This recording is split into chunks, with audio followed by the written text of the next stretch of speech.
आज हम लोग बात करेंगे कस्टमर रिलेशनशिप मैनेजमेंट के बारे में। तो कस्टमर रिलेशनशिप मैनेजमेंट का सीधा सा मतलब अपने ग्राहकों के साथ रिलेशंस को बेटर बनाने से है। इसका सीधा सा बेनिफिट आपके बिजनेस को सेल्स को इंक्रीज करने में और कंपनी की ओवरऑल ग्रोथ को इम्प्रूव करने में हेल्प करता है। अगर आप अपने पोटेंशियल कस्टमर के साथ एक लॉन्ग लास्टिंग और स्ट्रांग रिलेशंस बनाए रखना चाहते हैं तो उनको बेटर सर्विसेज प्रोवाइड करनी होगी। कस्टमर रिलेशनशिप का सीधा सा बेनिफिट अपने बिजनेस की सेल्स को, बिहेवियर को और कस्टमर्स के इंटरेक्शन को ट्रैक करने में हेल्प मिलती है, जिससे आपके बिजनेस की परफॉर्मेंस को मेजर कर सकते हैं। अब हम लोग बात करेंगे कस्टमर रिलेशनशिप मैनेजमेंट के ऑब्जेक्टिव के बारे में। अगर इन 4 पॉइंट्स में आपका कोई भी गोल है अपने बिजनेस के लिए, जैसे कि अपने ज़्यादा से ज़्यादा ऑडियंस से कनेक्ट होना, या फिर अपने पुराने कस्टमर्स को एक्वायर करना, या फिर ज़्यादा से ज़्यादा प्रोडक्ट्स को सेल्स करना, या फिर ज़्यादा से ज़्यादा बिजनेस के रेवेन्यू को इंक्रीज करने की कोशिश करना, तो इन 4 स्टेप्स को आप अपने बिजनेस मॉडल में भी शामिल कर सकते हैं, जिससे आपके कंपनी के विजन्स को अचीव करने में हेल्प मिलेगी। तो अब हम लोग बात करेंगे कस्टमर रिलेशनशिप मैनेजमेंट स्ट्रेटेजी क्या है और आपको अपने बिजनेस में इसकी नीड क्यों है। तो क्या आपको भी अपने बिजनेस में मार्केटिंग, सेल्स और बिजनेस प्रोसेस में कहीं प्रॉब्लम आ रही है? क्या आपको इन 5 स्टेप्स में कहीं गैप दिखाई दे रहा है, जैसे कि आप अपने बिजनेस की सेल्स को क्रैक नहीं कर पा रहे हैं, या फिर आप अपने लीड जनरेशन को कस्टमर में कन्वर्ट करने के लिए प्रॉपर इन्फॉर्मेशन नहीं कलेक्ट कर पा रहे हैं, या फिर आपकी कस्टमर रिटेंशन स्ट्रेटेजी इतनी पुअर है कि आप अपने पुराने कस्टमर्स को एक्वायर नहीं कर पा रहे हैं? क्या आपके कस्टमर्स और कंपनी के टीम के बीच में कम्युनिकेशन और ट्रांसपेरेंसी नहीं है? 5वां पॉइंट आता है कि क्या आपके कस्टमर आपसे नाखुश हैं? क्या आपकी टीम इतना हार्डवर्क करने के बाद भी अपनी कंपनी की सेल्स को क्रैक नहीं कर पा रही है, जिससे आपका नेट प्रमोटर स्केल डाउन हो रहा है? तब बात आती है कि नेट प्रमोटर स्केल क्या होता है। तो नेट प्रमोटर स्केल एक मेजरमेंट स्केल होता है, जिससे हम लोग कंपनी की परफॉर्मेंस को मेजर करते हैं। इसको 3 रेटिंग में डिवाइड किया जाता है, जिसमें 0 से 6 रेटिंग के बीच में वो कस्टमर्स आते हैं जो आपकी कंपनी की सर्विस से बिल्कुल सेटिस्फाई नहीं होते हैं। 7 से 8 रेटिंग के बीच में वो कस्टमर्स आते हैं जो आपकी कंपनी की सर्विसेज से ना ही खुश होते हैं, ना ही ज़्यादा दुखी होते हैं। 9 से 10 रेटिंग के बीच में वो कस्टमर्स आते हैं जो आपकी कंपनी की सर्विसेज से बहुत सेटिस्फाई होते हैं और आपकी कंपनी के लिए एक प्रचारक की तरीके काम करते हैं। नेट प्रमोटर स्केल को निकालने के लिए आप अपने डिट्रैक्टर से प्रमोटर्स को लेस कर दीजिए, जिससे आपको कंपनी का नेट प्रमोटर स्केल मिल जाएगा, जिससे आप अपने कंपनी की परफॉर्मेंस को मेजर कर पाएंगे। तो कस्टमर रिलेशनशिप स्ट्रेटेजी की बिजनेस में क्यों जरूरत पड़ती है? तो कस्टमर रिलेशनशिप मैनेजमेंट स्ट्रेटेजी के जरिए आप सॉफ्टवेयर के बेनिफिट ले सकते हैं। कस्टमर रिलेशनशिप मैनेजमेंट स्ट्रेटेजी को निर्धारित करने के लिए आप अपने मार्केट, बिजनेस प्रोसेस और सेल्स में गैप का एनालिसिस कीजिए। देन एक नया कस्टमर रिलेशनशिप मैनेजमेंट स्ट्रेटेजी को लागू करिए। गैप एनालिसिस करने के लिए आप सबसे पहले अपने करंट स्टेट को समझिए और की फैक्टर्स को समझिए कि आपके बिजनेस प्रोसेस, सेल्स और मार्केटिंग में किस वजह से गैप आ रहे हैं। फिर अपने डिजायर स्टेट के बारे में सोचिए।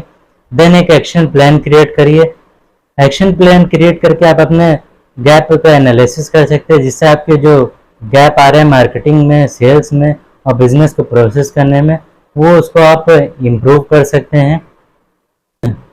तब हम आपको 3 ऐसे पॉइंट बताएंगे जिसके जरिए आप कस्टमर रिलेशनशिप मैनेजमेंट के गोल्स को सेट कर सकते हैं। इसमें सबसे पहला पॉइंट आता है कि आप कस्टमर रिटेंशन टाइम बढ़ाइए। 68% कस्टमर्स ऐसे होते हैं जो सोचते हैं कि कंपनियां उनकी परवाह नहीं करती, लेकिन कस्टमर रिलेशनशिप मैनेजमेंट ये साबित करता है कि कंपनियां कस्टमर्स के बारे में सोचती हैं।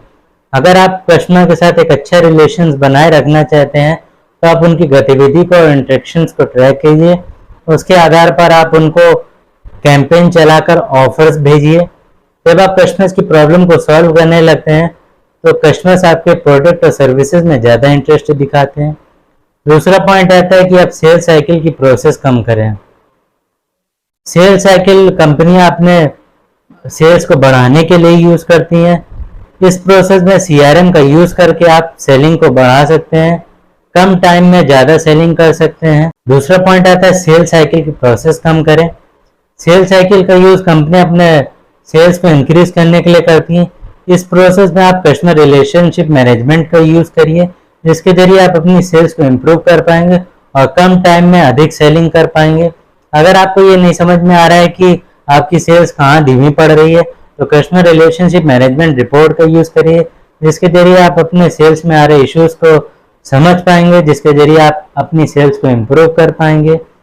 सेल्स ऑटोमेशन ब्लूप्रिंट के जरिए आप सेल्स की प्रोसेस को कम कर सकते हैं, जिसमें सबसे पहले आप कॉन्टेक्ट विजिट पेज को क्रिएट करिए।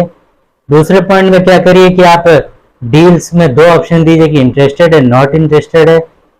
तीसरे पॉइंट में ऑप्शन दीजिए कि अगर मान लीजिए आपकी डील $500 की है तो आप उसको ऑटोमेशन में भेज दीजिए, जिसके जरिए सेल्स पर्सन डायरेक्टली कस्टमर को कॉल कर लेगा। और अगर आपकी डील $500 से कम की है तो उसको आप नर्चर कैंपेन में डाल दीजिए। तो अब आपके दिमाग में आ रहा होगा कि ये नर्चरिंग कैंपेन क्या होता है। तो सेल्स फनल के हर स्टेप में अपने कस्टमर के साथ बेटर रिलेशंस बनाए रखने के लिए लीड नर्चरिंग एक इम्पॉर्टेंट स्टेप है। सफल लीड नर्चरिंग बनाने के लिए, कस्टमर के साथ इंटरेक्शन करने के लिए, उनको इन्फॉर्मेशन प्रोवाइड करने के लिए हम लोग कम्युनिकेशन पर फोकस करते हैं, जिसमें सबसे पहला आता है कि हम लोग ब्रांड अवेयरनेस क्रिएट करते हैं, ट्रस्ट बिल्ड कराते हैं, तब तक कस्टमर के साथ रहते हैं जब तक कि वो प्रोडक्ट को परचेज ना कर लें। तीसरा पॉइंट आता है कस्टमर एक्विजिशन कॉस्ट को कम करें। अगर आप अपनी कंपनी की कस्टमर एक्विजिशन कॉस्ट को निकालना चाहते हैं तो सबसे पहले आपने जितना कस्टमर को एक्वायर करने में इन्वेस्ट किया है उसको जितना कस्टमर आप एक्वायर कर पाए उससे डिवाइड कर दीजिए, जिससे आपको अपने कंपनी का कस्टमर एक्विजिशन कॉस्ट मिल जाएगा। अगर आप अपने कंपनी की कस्टमर एक्विजिशन कॉस्ट को कम करना चाहते हैं तो सबसे पहले मार्केटिंग और सेल्स में कम खर्च करिए।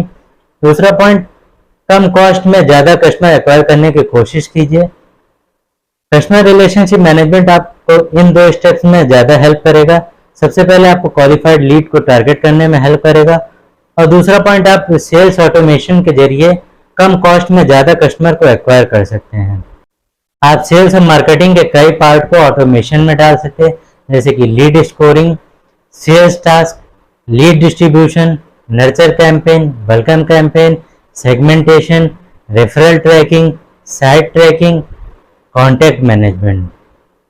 आप अपने मार्केटिंग बजट को जितना लीड्स में खर्च करते हैं उससे आपकी सेल्स अधिक क्लोज होती है, लेकिन आपकी कस्टमर एक्विजिशन कॉस्ट नीचे चली जाती है। कस्टमर रिलेशनशिप मैनेजमेंट में आपके पोटेंशियल कस्टमर्स का डेटा होता है। आप लीड स्कोरिंग की तरह इस प्रोसेस का यूज करके अपने कस्टमर्स का पता लगा सकते हैं। उसके बाद अपने मार्केटिंग एफर्ट्स के जरिए अपने कस्टमर्स को एक्वायर कर सकते हैं। कस्टमर रिलेशनशिप मैनेजमेंट का लक्ष्य अपने कस्टमर्स के अनुभव को बेहतर बनाना होता है, जिसका सीधा बेनिफिट कंपनियों को अपनी सेलिंग को इंक्रीज करने में हेल्प करता है।